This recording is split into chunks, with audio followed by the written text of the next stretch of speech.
Muy buenos días, muy buenas tardes o muy buenas noches. Vamos a dar inicio al primer módulo del curso de bioestadística. Este módulo tiene el objetivo de poder introducir al estudiante en la bioestadística. Y para eso vamos a desarrollar el motivo de por qué estudiar la estadística. Un poquito vamos a hablar de las variables y los niveles de medida. Entonces, en la primera parte de por qué estudiar la estadística, primero tenemos que remontarnos un poco a la historia de la humanidad. En la historia de la humanidad, a través de la evolución del ser humano, él se ha ido dando cuenta que dentro de su mundo existía una serie de patrones repetitivos. Patrones como que cada cierto tiempo anochecía, cada cierto tiempo se levantaba el sol, habían épocas de lluvia, el comportamiento de los animales tenía un cierto patrón. Y estos patrones que nosotros inclusive hoy en día los manejamos sin necesidad de una calculadora o de ir anotando datos, pues ocurren en nuestro día a día y nos sirven para predecir situaciones en un futuro. Por ejemplo, cuánto dinero yo tengo que gastar por día para que me alcance hasta fin de mes. O en situaciones muy específicas, por ejemplo, dentro de un área de trabajo, en el área de la salud, cuánto medicamento yo le tengo que administrar a un paciente para acabar con una infección bacteriana, cuánto suero yo debo colocar a mi paciente que acaba de perder 1 litro de sangre, o el determinar cierto tipo de material en una prótesis, por ejemplo. Yo necesito tener ciertos datos que en algunos casos son obtenidos de forma empírica, pero que en otras situaciones son datos que han sido obtenidos a partir de un estudio científico riguroso. Estadística viene de estado. ¿Y qué es estado? El estado es la situación en la cual se encuentran las cosas. Entonces, la estadística nos habla de el análisis o el estudio de una determinada situación, de un determinado fenómeno que ocurra, del cambio de estas acciones, de esas actitudes, del cambio de nuestra vida misma, el por qué. Entonces, a raíz de esto podemos decir que toda la actividad humana puede llegar en alguna medida ser traducida mediante estadísticos. ¿Para qué? Para que nos beneficiemos a través de ellos. Es decir, si yo todos los días necesito tomar 2 litros de agua, entonces no me voy a comprar 1 litro. Me voy a comprar, si necesito abastecerme 5 días en un viaje, pues me voy a comprar 10 litros de agua y no sufriré por agua. Y de esa manera yo puedo administrar con mayor eficiencia mis recursos. En las áreas sociales, normalmente la estadística no estaba presente, porque hay cosas objetivas y hay cosas subjetivas. Las cosas objetivas son aquellas que, como su nombre lo dice, pueden ser objetos o cosas que son capaces y factibles de ser medibles. Yo puedo contar el dinero, yo puedo medir la altura de un paciente, yo puedo medir el pH de una determinada solución. Esas son cosas que son objetivas. Pero luego aparecen cosas que son subjetivas, que antes no podíamos medirlas porque no teníamos parámetros para medirlas. Por ejemplo, medir la felicidad, medir el nivel de estrés, ¿no? Y estas cosas subjetivas normalmente requieren de otras cosas objetivas para poder medirlas. En el caso de la felicidad, por ejemplo, podríamos medir la percepción del paciente, podríamos medir la cantidad de oxitocina que se genera en el cuerpo, podríamos medir la cantidad de horas de sueño que tiene una persona, ¿no es cierto? Entonces, estas cosas subjetivas que antes no eran campo de la estadística, hoy en día, inclusive en aquellas, se está aplicando estadísticos, que vamos a verlo más adelante, se llaman paramétricos y no paramétricos, que nos sirven para medir aquellas cosas que son subjetivas. Pero ¿y de dónde viene el vocablo entonces bioestadística? El prefijo bio hace referencia a la vida. Entonces, la bioestadística, ¿por qué se diferencia de la estadística?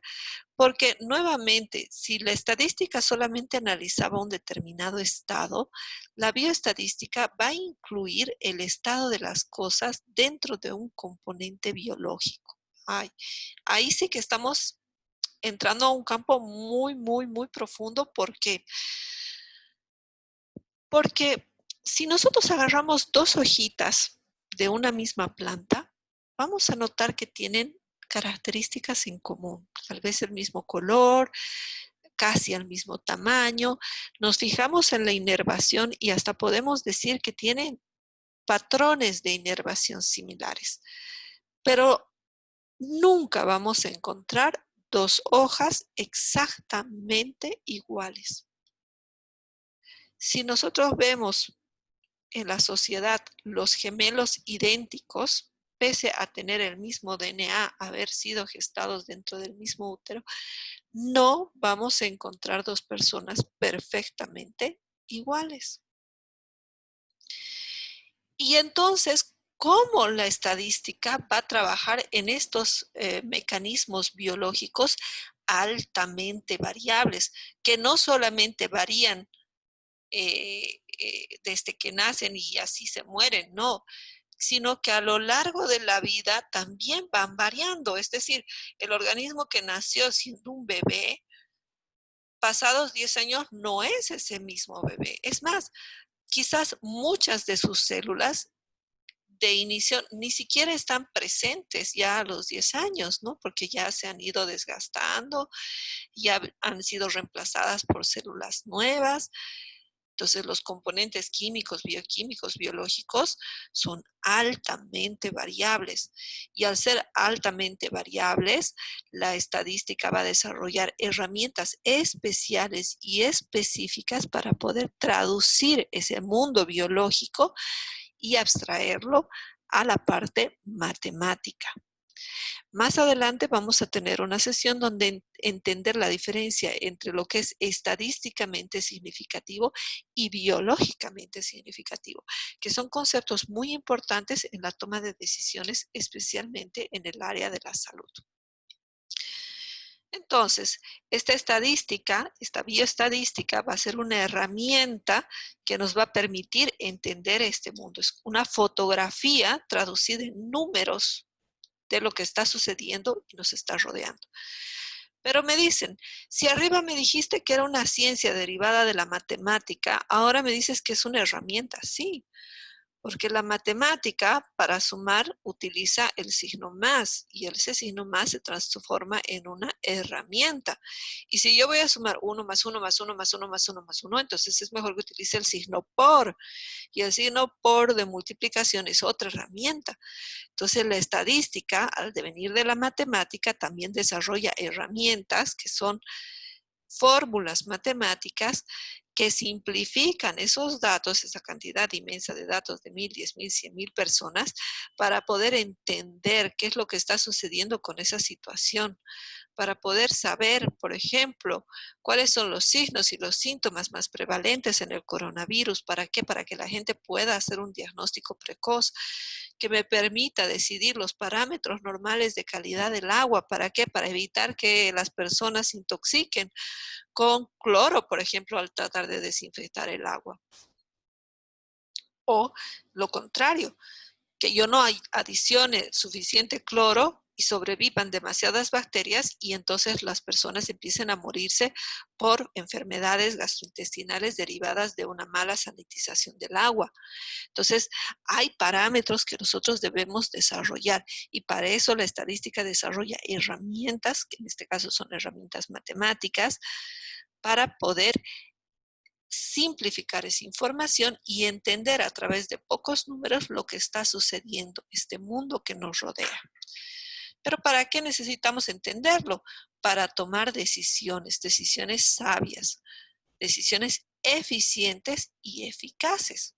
Eficaces que logren solucionar mi problema. Eficientes que lo hagan con la menor cantidad de gasto posible, en el menor tiempo, con el menor esfuerzo. Eso es ser eficiente y ser eficaz. ¿Ok? Entonces, estas herramientas además van a estar armónicamente desarrolladas en técnicas. Es decir, yo voy a aplicar la herramienta A, luego voy a aplicar la herramienta B, luego la herramienta C, que son procesos. Estos procesos me van a dar técnicas que son utilizadas para, muy importante, todos estos procesos, describir, organizar e interpretar estos datos, esta información que está presente en mi medio. Vamos a ver algunos ejemplos de cómo nos ha ayudado la estadística específicamente en el área de la medicina. Empezamos con la primera foto y podemos observar un niño subnutrido de África subsahariana. Ustedes saben que ahí los niveles de pobreza y de desnutrición son elevados. Y fíjense que estamos utilizando una herramienta para poder pesarlos a los niños, ¿no? En ese lugar no es tan fácil conseguir balanzas, menos balanzas eléctricas, pero como ellos pesan la carne, pesan la verdura con un aparato que se llama la romana, pues entonces también de esa manera podemos desarrollar instrumentos para medirlos a los niños.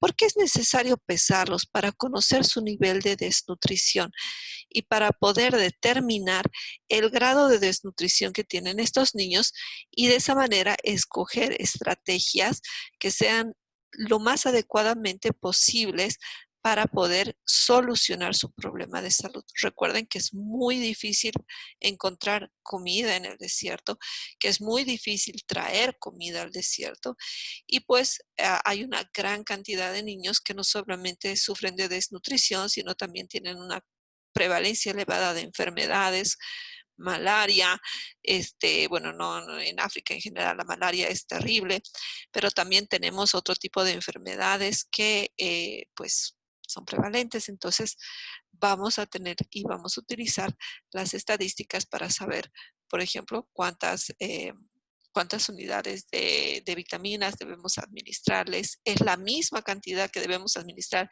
a estos niños que a niños que viven en Estados Unidos? Pues probablemente no. Tenemos que diseñar a través de la estadística estrategias y soluciones. En la segunda imagen podemos ver a una persona que se está vacunando. Entonces, fíjense, estamos solucionando en el primer caso un problema. En el segundo, estamos previniendo un problema. Estamos controlando de que no exista un problema a futuro. Entonces, las vacunas tienen que ser desarrolladas en base a su efectividad. ¿Y cómo medimos la efectividad? Pues haciendo estas pruebas, ¿no? De administrando dosis que realmente sean eficientes y vayan a diseñar, van a estimular el sistema inmunológico y tenemos que medir también la eficacia, la temporalidad de ese sistema inmunológico. Puede ser que una vacuna desarrolle anticuerpos solamente por 1, 2, 3 meses. O tal vez un tiempo más largo, ¿no? Pueda darle una inmunidad de 10 años, como en el caso de la fiebre amarilla. O en otros casos necesitaremos múltiples dosis, como en el caso de la hepatitis B. Entonces, necesitamos estadísticos, porque de lo contrario, una persona que desarrolle una vacuna, por ejemplo, contra la hepatitis y solamente se pone una dosis, va a pensar que está cubierta, cuando en realidad a los 3 meses, si se infecta por hepatitis, pues va a presentar y va a manifestar la enfermedad. Y el gasto público, que es el vacunar solamente para 3 meses y no así para 1, 2 o 3 años, pues es enorme. Entonces, ahí la estadística tiene que establecer políticas y estrategias adecuadas a solucionar, a dar soluciones a la población. Y pues en la última imagen vemos a un mosquito muy famoso. Este es el asesino número uno de la humanidad, que es nuestro querido mosquito Anófeles. Y Anófeles es el que transmite la malaria. La malaria mata a más personas en el mundo que cualquier otra enfermedad infecciosa, ¿no? Entonces, hay estrategias de las más diversas para poder trabajar en contra de esta enfermedad y lastimosamente los mosquitos se reproducen más rápido que los seres humanos, entonces mientras más generaciones nosotros demoramos en desarrollar herramientas, ellos mutan demasiado rápido y se convierten resistentes, por ejemplo, a los insecticidas o desarrollan nuevas estrategias biológicas. Con el cambio climático, inclusive si antes se producían los mosquitos, se reproducían 2 veces al año, pues con el cambio climático se reproducen más veces porque hay más lluvias, inundaciones, charcos, el calor del mundo está subiendo, entonces en áreas donde no teníamos mosquitos, hoy en día sí tenemos mosquitos y pues todas esas cosas conllevan a una variación. Fíjense entonces que la estadística está involucrada en todos los procesos. Nosotros tal vez lo vemos, lo sentimos, lo usamos sin ser conscientes de ello. Por ejemplo, ¿qué sería lo más cotidiano que nosotros utilizamos? Pues la temperatura, ¿no? Si nos fijamos en la temperatura, este pronóstico del tiempo, esta probabilidad de precipitación, esta temperatura promedio, todo eso está basado en la estadística. Todos estos valores son tomados en base a las estadísticas y podemos lograr predecir lo que va a pasar hoy, mañana, pasado mañana, de acuerdo al comportamiento de las nubes. Y también podemos nosotros hacer una rutina de nuestro día, ¿no es cierto? Si va a llover, entonces nosotros vamos a prever, vamos a sacar un paraguas, o si teníamos algo importante que hacer, pues lo podemos postergar para otro día y preferimos quedarnos en casa. Si sabemos que estamos un poco delicados, un poco enfermos, entonces decidiremos quedarnos, ¿no? Todo esto es para que ustedes tengan un concepto más claro de lo que es la estadística. Algo más crítico, ¿no? Algo que no es también tal vez no tan divertido, que son, por ejemplo, la cantidad de personas que mueren, ¿no? Y luego que veo yo estos estadísticos, el siguiente paso, la primera pregunta tal vez sería, ¿por qué se mueren tantas personas? ¿O dónde se mueren tantas personas? ¿Dónde es donde hay mayor cantidad de muertes? El siguiente paso será, ¿qué puedo hacer para prevenir estas muertes? Y aquí, en base a este estudio de los accidentes en el país y la cantidad de personas que morían porque no tenían un seguro de salud, ahí aparece la respuesta, ¿no? El SOAT. Entonces, el precio del SOAT está fijado en base a la cantidad de accidentes que hay y al tipo de accidentes. Entonces, muy bien, una persona no tendrá $10,000 para sacarse las tomografías necesarias, comprar los clavos y hacerse el tratamiento post accidente de tránsito, pero si ese dinero lo dividimos entre todos los motorizados, pues nos saldrá a 50 pesos a cada uno para atender a todas las personas. Y hoy en día, Dios quiera, que los animalitos atropellados también puedan ser atendidos con este seguro. Entonces, fíjense nuevamente, necesitamos de la estadística para poder tomar decisiones adecuadas en beneficio siempre del prójimo. Bueno, estudiar medicina, ahí ustedes van a tener una pequeña lectura y vamos a ver específicamente en qué áreas de la medicina pues tenemos en la aplicación de la estadística. Vamos con algunos ejemplos.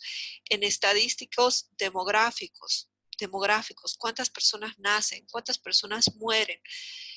Hay estadísticos demográficos primarios y secundarios. secundarios, hechos de la vida primarios y secundarios, nacimientos y muertes primarios, secundarios, divorcios, adopciones, etc. También tenemos epidemiológicos, por ejemplo, de mortalidad, saber quiénes mueren, cuándo mueren, por qué mueren, cuál es la principal causa de mortalidad, mortalidad a diferentes edades, neonatal, por senitud, por problemas de enfermedades, por intervenciones cardíacas, por accidentes, estadísticas de morbilidad, morbilidad, diferente a la mortalidad. Muchas veces hemos escuchado los dos términos y no sabíamos lo que significaba. Mortalidad, muerte. Morbilidad, enfermedad o padecimiento. Entonces, ¿cuántas personas padecen de enfermedades? Dolores de estómago, cáncer, ¿ah? Enfermedades infecciosas, IRAS, infecciones respiratorias agudas, EDAS, enfermedades diarreicas agudas, todas esas entidades, ¿no? Problemas renales, itus, infecciones de tracto urinario, y todas ellas son estudiadas a través de la epidemiología de morbilidad. Pero también la medicina no puede ser ejercida sin insumos, sin jeringas, sin guantes, sin barbijos, sin médicos, sin infraestructura. Entonces también tenemos una estadística que son estadísticas de recursos para la salud. Y en estos recursos para la salud nosotros necesitamos de tener todo el equipamiento necesario, contratar a las personas necesarias, toda la parte administrativa de la salud. También tenemos estadísticas de promoción en salud. No solamente vamos a atender a los que están enfermos, también tenemos que prevenir que la gente sana se enferme. Es más caro el curar que prevenir. Entonces tenemos estas estadísticas de acciones en salud donde nosotros tenemos un dinero y decimos, bueno, ¿qué campaña vamos a hacer? No, es que porque se acerca octubre haremos de cáncer de mama, no, es que mejor hacemos de cáncer de próstata, no. Tenemos que decidir en base a estadísticas, veamos, analicemos en nuestro medio ambiente cuál es la enfermedad más prevalente y lo hagamos. Y si estamos trabajando en laboratorio de la misma manera, si yo sé que se acerca la época de invierno, pues me prepararé con los insumos necesarios, empezaré a hacer las campañas de difusión para poder prevenir estas enfermedades, ¿no? Entonces tenemos, en el área de la medicina, tenemos diferentes tipos de estadísticos aplicados para cada una de las áreas de la salud. Y bueno, aquí vamos un poco más con algunos conceptos que tenemos que conocer, ¿no? El primer concepto que siempre avanzamos en estadística es una variable. Porque ¿qué estudia la estadística? La variación. Ya les he dicho, si dos hojitas, ustedes agarran dos hojitas de una planta, si fueran exactamente iguales, yo necesitaría medir una sola y con una conozco al resto, ¿cierto? Un botón, basta un botón de muestra, dice. Todos son exactamente iguales, pero no es así. Yo tengo que trabajar sobre algo que varíe, sobre algún tipo de medida que varíe. Y a eso nosotros llamamos variables. La temperatura, una variable. El pH, otra variable. El volumen, otra variable. No todos orinamos 50 ml o 100 ml o 200 ml, ¿no? Imagínense así, exactamente medido. ¡Ting! Acabó, ya puede levantarse. No, no es así.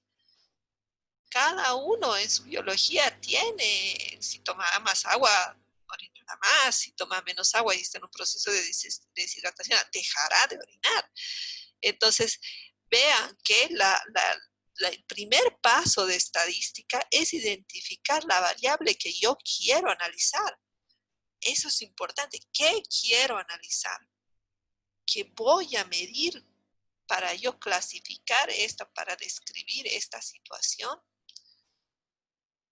¿Y por qué es tan importante la clasificación de variables? Imagínense ustedes que van al médico Y el médico, en vez de preguntarle cuáles son sus signos, sus síntomas, etcétera, qué comió, etcétera, se le pone a charlar de su vida, ¿no? Y qué color le gusta, y qué tipo de música escucha. Pero es que me dijeron que tengo que tomar variables. Y sí, el tipo de música varía. Pero esas variables no están yendo directo a tu objetivo, que es saber el motivo de por qué esa persona ha venido ahí. Entonces, si bien una variable tiene concepto así muy simple, cosa que varía, esta variable nos va a ser útil en la medida en que responda a nuestra pregunta. Y por eso, la relación tan estrecha entre la investigación, que es lo que yo deseo investigar, y la selección de variables. ¿Okay? Yo necesito seleccionar entonces mis variables en base a cuán relacionadas están estas variables de la problemática que yo deseo solucionar. Y estas variables son innumerables. Son innumerables. Y por tanto, yo no puedo esperar a analizar todas las variables, porque al final todo influye en pequeña o en gran medida. Entonces, yo voy a seleccionar aquellas variables que realmente tengan una influencia muy fuerte sobre la situación que yo estoy analizando, sobre la problemática en sí. Viene un paciente con dolor de estómago, entonces yo puedo sospechar de un problema digestivo. ¿Cómo voy a discernir si esto es un problema digestivo o no lo es? Entonces preguntaré si comió algo que estuvo guardado en descomposición, si lo comió de la calle en medidas poco higiénicas. Preguntaré si acostumbra él a comer también en lugares pues fuera de casa. Preguntaré tal vez si hay antecedentes de algunas enfermedades o patologías, si alguien en la casa también ya se enfermó de lo mismo, tuvo los mismos signos, los mismos síntomas. Entonces, yo tengo que escoger estas variables que son las preguntas adecuadas para poder solucionar o descubrir el problema que quiero solucionar. ¿Okay? Y obviamente estos datos que yo voy a ir coleccionando tienen que ser aplicables a todos los sujetos de investigación. Es decir, si yo quiero investigar cuál es la principal causa de la elevación de la frecuencia cardíaca, de una hipertensión arterial en mi comunidad, yo no le puedo preguntar al individuo 1 cuál es su edad, al individuo número 2 tuvo pacientes hipertensos en su familia, al individuo número 3 desde cuándo. No, a todos les tengo que preguntar exactamente lo mismo y por igual para encontrar ese patrón, ¿no? Recuerden que habíamos hablado de los patrones, ¿no? Entonces esos patrones yo tengo que identificarlos, pero a cada uno de los integrantes a los cuales voy a extraer la información, tengo que seguir la misma secuencia. Tengo que extraer las mismas variables, que no van a tener los mismos valores, pero que sí tengo que buscar esa característica en común. En un análisis de orina, en común, volumen, pH, color, ¿no es cierto? Olor, presencia de cristaloides. Pero todo eso tengo que sacar de todas las muestras de orina que lleguen. O no voy a sacar de una un datito, del otro dato, no. Yo necesito tener las mismas variables para poder comparar el individuo A con el individuo B, la población A con la población B, el individuo sano versus los parámetros alterados. Y de acuerdo a esos parámetros alterados, yo ya voy a definir si el paciente tiene una enfermedad u otra enfermedad. Si es un problema de infección o es un problema inflamatorio. ¿Ok? Bueno, entonces estas variables se clasifican o se agrupan, se pueden agrupar como en la vida, los seres humanos nos encanta clasificar todo. Entonces también las clasificamos a las variables, ¿ya? Ahí tenemos un ejemplo de un formulario con una serie de datos, por ejemplo, el género, masculino, femenino, dónde se encuentra, cuál es el centro de salud, ¿no es cierto? Cuál es su número de carnet de identidad, su fecha de nacimiento, la hora de ingreso, la nacionalidad, su estado civil, es decir, tenemos una cantidad de datos que tenemos que llenar. Normalmente esto lo vemos en la historia clínica, pero también en los datos de laboratorios también tenemos un montón de datos que tenemos que llenar, ¿no es cierto? La fecha, el tipo de test que se ha realizado, inclusive si utilizamos algún tipo de paquete o de protocolo, también deberíamos colocarlo ahí. Entonces, de repente tenemos 10.000, 100.000 datos ahí acumulados, apilados y no sabemos qué vamos a hacer con tanto papel. Pues hoy en día tenemos varias maneras de organizarlos. Podemos organizarlos mediante tablas. En el uso de Excel, por ejemplo, podemos ir anotando cada una de las características. Y también sucede algo muy común, que estas variables tienen diferentes interpretaciones. ¿Ok? Entonces, eh, de repente la variable sexo sí se refiere a la característica hombre o mujer, pero pues puede haber alguien que lo entienda de otra manera. Entonces, por eso también siempre todos estos formularios que ustedes van a recibir a lo largo de su vida profesional, pues tienen una pequeña explicación. Tenemos y la OMS lo tiene, ¿no es cierto? La OMS, si nosotros vamos a los formularios que son derivados casi todos de la OMS, pues te explica y se refiere a tal cosa o a tal cosa. Y te dice, debe anotarlo hombre con H y mujer con M. A mí ya más de una vez, de repente, me apareció H y yo dije, es hombre, y cuando había sido hembra. O sea, no, por favor.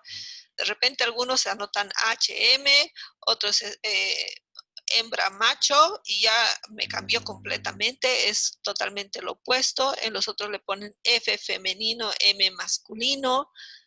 Entonces, hay que establecer un parámetro, eso es muy importante, la homogenización, es decir, que todo sea de forma homogénea para evitar errores. Y al menos en carreras como bioquímica, como en enfermería, esto es, pero sumamente importante.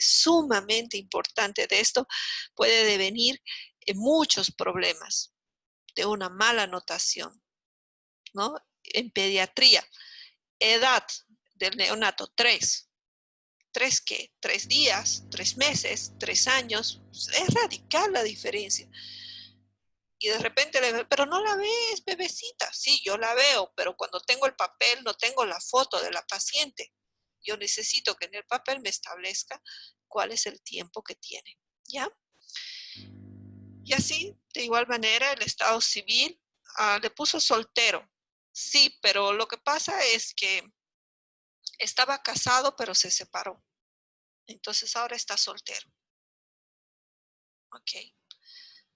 Entonces yo necesito establecer bien a qué voy a llamar soltero, a qué voy a llamar casado, a qué voy a llamar divorciado, si voy a incluir dentro de mis categorías separado, si voy a incluir dentro de mi categoría viudo o directamente a todos ellos los voy a poner en una categoría que se llama otros. Es que estoy casado con Juanita, pero estoy viviendo con Sultanita, o sea, por favor, hay que tener una imaginación tremenda para elaborar un formulario, porque tienes que ponerte en la cabeza toda la variación que puede existir. Y por si acaso, si te olvidaste de uno, siempre hay que ponerle el otro, ¿no? Hoy en día, yo les digo esto porque hoy en día, eh, para muchas cosas del ámbito social, de encuestas de psicología, etcétera, en la parte de género hay que poner hombre, mujer, prefiero no decirlo, y otro. porque de repente alguien que puede ser XX, ¿no es cierto? Los cromosomas femenino, de repente se cambió por una cirugía y pasó a otro equipo y bueno, ni se imaginarán. Dejemos de divagar. Vamos entonces igual a la fecha de nacimiento. Siempre, siempre, siempre decir si viene primero día, mes, año, porque de repente en Estados Unidos varía, viene primero el mes, después viene el día, después viene el año, o primero viene el año, el día, el mes, y de repente me ponen 02, 05, 07. Oh, oh, oh. ¿Cuál es el mes, cuál es el día y cuál es el año? Entonces, eso es importante, eso es muy importante. Entonces, recuerden que las variables tienen que estar clasificadas en base a lo que se quiere obtener, la información que se quiere obtener. Pero ya una vez que están así todas apiladitas, todas muy bonitas, perdón, una vez que ya están todas muy bonitas, las variables van a tener diferentes herramientas. ¿Okay? Estas herramientas que son de datos matemáticos, de números que se pueden contar, sumar, van a tener unas herramientas, estas numéricas van a tener unas herramientas específicas, mucho más matemáticas, y estas otras van a tener otras herramientas. Entonces, es importante, lo vamos a ver en el siguiente capítulo de la clasificación de las variables y vamos a tener también algunos ejercicios de práctica para poder ver esto. Otro concepto que es muy importante en estadística es la población y la muestra. Y aquí surge un problema grande porque a veces se confunden entre estas dos entidades. ¿Qué es una población? ¿Okay? Fíjense el concepto que yo lo considero mucho más amplio de lo que muchos libros lo indican. Muy pocos libros tienen un concepto amplio de población. Población es un conjunto de individuos, de objetos, de circunstancias o de entidades que guardan una característica en común y que esta característica en común es de interés para mi investigación. ¿Ok? Entonces, es todo ese conjunto, es todo ese conjunto.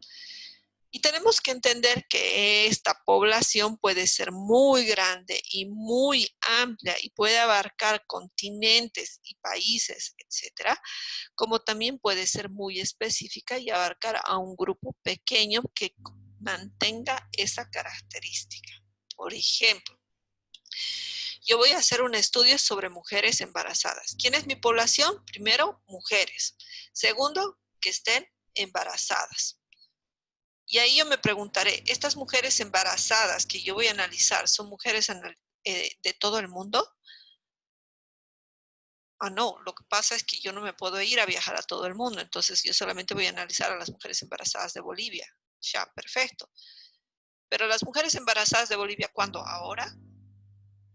¿Mañana? ¿Pasado mañana? Porque hoy en día se están embarazando. Y también están desembarazando un montón más. ¿Me entienden? Entonces, como son entidades biológicas, las poblaciones son abiertas, entran y salen gente muy rápido. Entonces yo tengo que establecer mi población en espacio, en tiempo y en características. ¿Ya? Más adelante lo vamos a ver, se llaman criterios de inclusión y criterios de exclusión.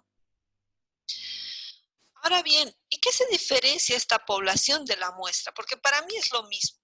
Si la población tiene la característica que sean mujeres embarazadas entre 18 y 30 años que vivan en Bolivia y que además estén embarazadas a partir del tercer trimestre y que vayan a centros de salud públicos entre mayo y diciembre del 2020, entonces esta muestra también tiene esa misma característica. ¿Qué diferencia una población de una muestra? Ok. La población es el número, es una cualidad, ya, no es un número, es una cualidad. Son todas aquellas que cumplen con esas reglas. La muestra tiene que ser un número. De todas estas, de aquí, que no sabemos cuántas son porque ya sabemos que cada minuto van variando, ¿cuántas voy a incluir? ¿Cuántas? Aquí la respuesta a población es ¿cuáles? ¿Cuáles voy a incluir? ¿A cuáles? ¿A quiénes?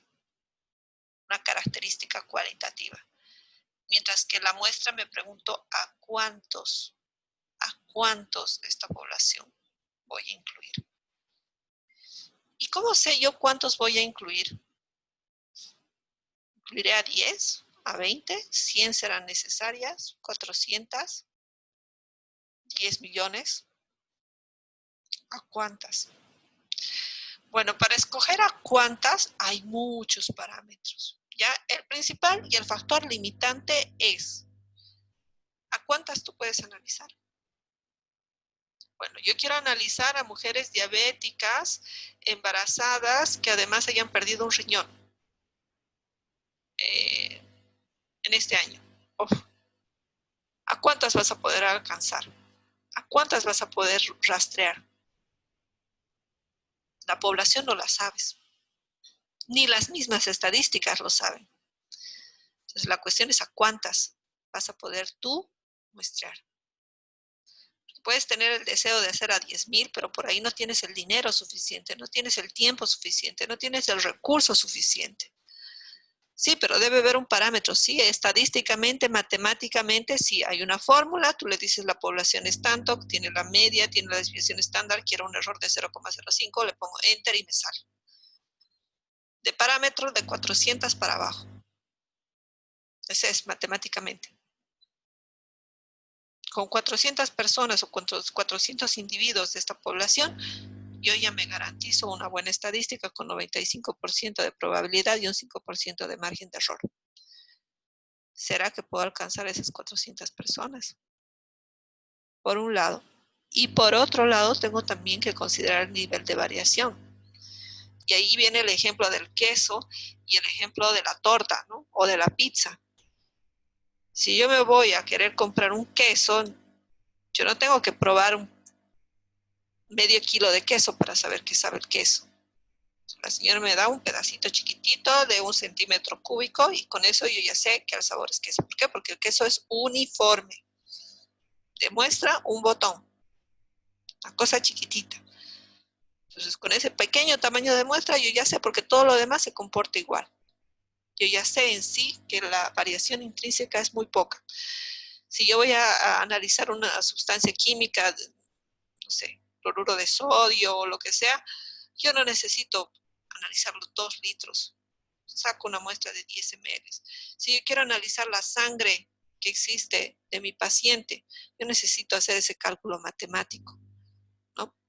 A mi paciente tiene 505 litros de sangre, esos son 5,000, por lo tanto, multiplicado no sé cuánto, yo tengo que sacar 400 ml. Hacer un análisis de sangre con 400 ml es una locura. Ok, ubícate, la sangre no varía tanto. Con 10 ml, con 5 ml, con 12 ml, tienes suficiente. Es más, para saber el nivel de glicemia basta una pequeña gotita. Entonces, ahí vemos que no había sido así, ¿no? O sea, este parámetro matemático que me decía que yo tengo que meter estos datos y el margen de error, ok, perfecto, existe, pero hay otras cosas más biológicas que yo debo considerar, ¿ok? Entonces, parámetro para conseguir la muestra. ¿A cuánto puedo? ¿Cuánto es mi capacidad máxima? ¿Cuánto es el mínimo matemático que necesito? Y por otro lado, ¿cuánto está variando mi población? ¿Y por qué les decía el queso y la pizza? Porque si ustedes quieren saber de qué tal rica es la pizza, imagínense que les dieran el pedazo del tamaño del queso, 1 centímetro cúbico. No llegan ni a probar la masa, no saben ni a qué sabe el queso. ¿Entienden? ¿Por qué? Porque tiene diferentes capitas. Tiene la masita, tiene el quesito, en algunos lugares tiene pepperoni, en los otros lugares tiene tomate. Entonces, para que yo pueda probar la pizza, necesito un pedazo grande que contenga la variación intrínseca que tiene mi población. Ajá.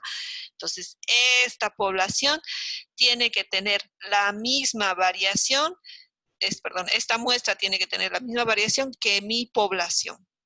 La misma variación que mi población. ¿Cómo logro conseguir? Tengo que conocer muy bien a la población y por ende también tengo que ver parámetros de la muestra. Si mi población incluye hombres y mujeres, mi muestra tiene que incluir hombres y mujeres. Si mi población tiene un porcentaje 50-50%, mi muestra también tiene que tener porcentaje 50-50%. Si en mi población están incluidos niños desde 0 hasta adultos de 99 años, mi muestra también tiene que incluir de 0 hasta 99 años. Si aquí incluyo personas, yo qué sé, rubias y morenas, aquí también tiene que haber rubias y morenas. Tiene que haber representatividad y ese es el único requisito para una muestra, que sea representativo. ¿Ya? Hay excepciones, hay casos en los que yo voy a trabajar con enfermedades raras. Perdón. Puedo, una enfermedad rara, no síndrome de Down porque es medio conocida, pero vayamos con la progeria. ¿Cuántas personas con progeria habrá en Bolivia? ¿2? ¿Una? Y si yo hago un análisis estadístico con 2, ¿podré hacerlo? Pues por supuesto que no. Pero si no tengo nada más que esas 2 personas para hacer mi análisis, pues las tomo a nada. Es mejor tomarlas. Eso es algo que a nosotros nos han enseñado cuando hacíamos análisis de genética. Habían poblaciones, ya les he dicho que cuando hablamos de poblaciones pensamos en personas, pero si hacemos un análisis de sangre, estamos tomando poblaciones de glóbulos rojos. Cuando hacemos análisis de DNA, a veces hablamos de unidades. Si yo quiero saber quién es el posible padre, mi población no será pues todos los padres de Bolivia. Yo no le puedo hacer el análisis a todos para descubrir el papá de un niño. Trabajaré con los más probables, 2 o 3. ¿Me entienden? Así. Bueno, nos hemos quedado muchísimo en este concepto, pero espero que haya quedado muy claro. Siempre van a existir los errores de muestreo. ¿Qué son estos errores de muestreo? Lo que nos aleja de esta muestra que sea representativa de la población. Y pueden darse en diferentes etapas. Pueden darse en la etapa de recolección de datos, en el instrumento de medición. Puede ser un error de que diferentes personas están tomando los valores de forma distinta, que nuestro instrumento no esté bien calibrado, o que el estadístico o la herramienta estadística que nosotros estemos utilizando no sea la adecuada, ¿no? Entonces, esos errores pueden ser medibles, pueden ser identificables y pueden ser reportados para poder ajustarlos. Y en caso de que no puedan ser de ninguna manera eliminados, entonces debemos mencionarlos. Estamos conscientes de que existe este error, pero lo estamos incluyendo por este y por este otro motivo. Si no tengo otra, pues tengo que asumirlo. ¿Ya? Bueno, y allí en nuestros pacientes, ¿a qué llamaríamos muestra y a qué población? Pues si trabajamos de pacientes internados, pues serían los internados. Si trabajamos en nuestros pacientes haciendo pruebas de análisis de orina, pues la orina será nuestra muestra. Si queremos ver cuál es la bacteria que está atacando en la sangre a nuestro paciente, pues nuestra población serán las bacterias. Si estamos haciendo un estudio para ver la infestación de vinchucas en una casa o en una determinada población, pues nuestra población serán las vinchucas. Si estamos haciendo un análisis para ver la capacidad que tienen los hospitales para poder atender a pacientes con COVID, pues los hospitales van a ser nuestras poblaciones. Las salas de UTI, los respiradores, vamos a hacer población de respiradores. Y vamos a clasificar entre respiradores portátiles, endotraqueales, de emergencia. Ahora me entienden por qué hablo de un concepto amplio, porque puede ser cualquier cosa, persona, sujeto, e inclusive entidad que no necesita tener, puede ser algo subjetivo. Hormonas, DNA, ¿ya? Eso tenemos que identificar muy bien. No confundir la población con la variable. La población es ese conjunto de individuos que tiene esa característica que yo quiero analizar. La variable son justamente las características que posee esta población. Por ejemplo, el color, ¿no? Aquí tengo una población de pelotitas y la variable puede ser el color, el peso, la composición química, etcétera, ¿no? Y ya vamos a ver en la siguiente clase los niveles de medidas de las variables, ¿no? Entre cualidades cualitativas y cuantitativas. Pero para el momento ya vamos casi una hora de clases, así que les doy las gracias por asistir y por favor les pido que revisen la plataforma y vean el material complementario que se les está entregando para poder completar. Gracias.